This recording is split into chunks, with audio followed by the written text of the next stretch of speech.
वणी चिखलगाव परिसरातील एक पिसाळलेला कुत्रा अखेर ठार झाला। या पिसाळलेल्या कुत्र्याने तब्बल 15 जणांना शनिवारी चिखलगावात चावा घेतला।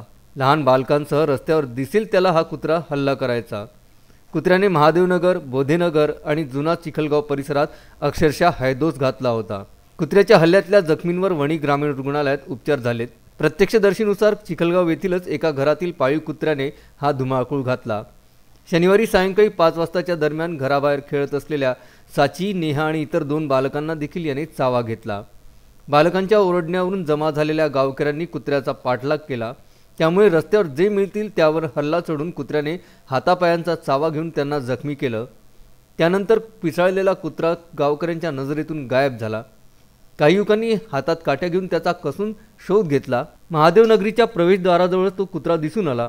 युवकांनी चारही बाजूंनी घेरा घालून लाट्याकाट्यांनी प्रहार करून पिसाळलेल्या कुत्र्याला ठार केलं। वणी शहर आणि आजूबाजूच्या गणेशपूर, चिखलगाव, लालगुडा परिसरात मोकाट कुत्रे आणि डुकरांच्या त्रासापायी नागरिक हैराण झाले आहेत।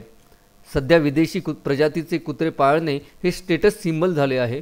मात्र बलशाली आणि हिंसक प्रजातींच्या या कुत्र्यांमुळे आजूबाजूला राहणाऱ्या नागरिकांना मोठा त्रास सहन करावा लागत आहे।